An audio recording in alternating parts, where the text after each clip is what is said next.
Story time about this girl who faked being Latina.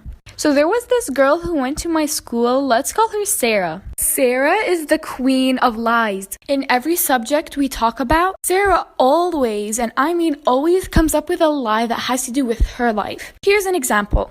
What if we're talking about Tom Holland? She'd just come in and say, "Oh yeah, Tom Holland is my dad's friend. I met him once." You know, these types of lies. Another one is when she told everyone she's Latina. It was lunchtime in school, and we were talking about where we went for the summer. Sarah tells us that she went to Spain, and she started telling us on what she did there, and says that she's 50% Latina. She also said that she lived in Spain for 6 years, and if there is any person who lived in Spain for 6 years, they must know how to speak Spanish. And then my friend Kayla asked Sarah, "What does good morning mean in Spanish?" And then Sarah looks at us, looks back at her food, and said, "I don't know, I'm still taking Spanish lessons." And we just look at her, that she doesn't even know what good morning means in Spanish. If she had lived in Spain for 6 years, she would have known what it meant. I don't know how, but that incident has spread around the entire school. Every person that walks past Sarah just says, "Buenos dias," basically teasing her about not knowing what good morning means in Spanish. And then Sarah didn't show up to school for 3 days after that. And oh boy, we haven't even gotten to the crazy part. The 3 days pass, and Sarah comes back to school.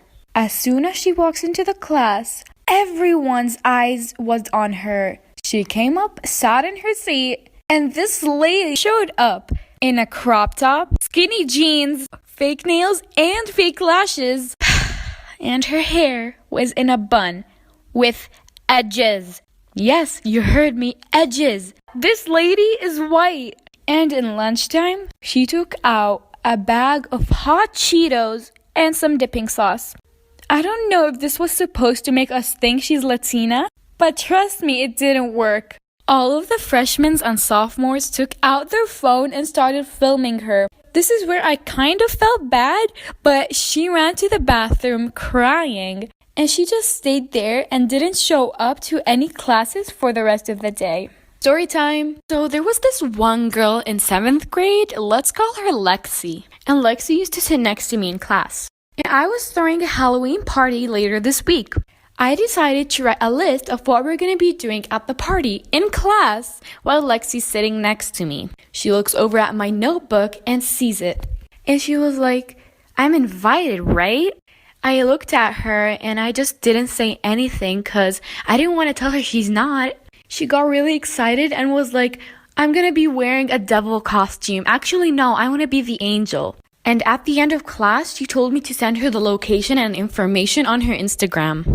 And I remembered that Lexi had a lot of spam accounts and accounts she doesn't use. So I decided to send her the information on one of the accounts she doesn't use.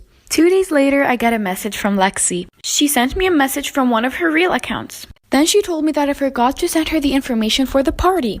I told her that I did send the location, but on her other account, and that I didn't know she stopped using it. Lexi didn't believe me, so I sent her a screenshot.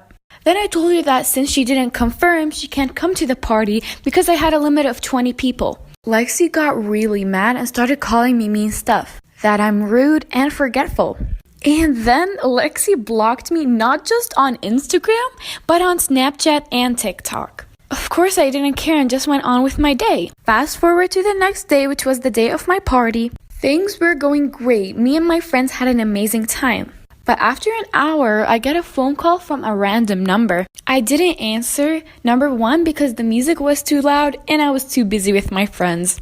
Maybe 10 to 15 minutes pass, and that number calls me again. I handed my phone to my friend and let her answer the phone. She told me that there was a person waiting for me in front of the house. I, of course, didn't want to go outside alone, so I let my friend Jason come out with me. As soon as we arrived to the front of the house, we see Lexi and her mother sitting next to her in her car. I just stood there in disbelief, not knowing what to do. Lexi got out of the car, looked at me and rolled her eyes, then looked at Jason and started talking to him. She was like, Jason, can I come in? And Jason didn't know what to say, but he said yes. And Lexi had the audacity to show up to my party after she blocked me on all of my social media. Lexi stayed with Jason and Jason's friend. I couldn't enjoy my night anymore after that.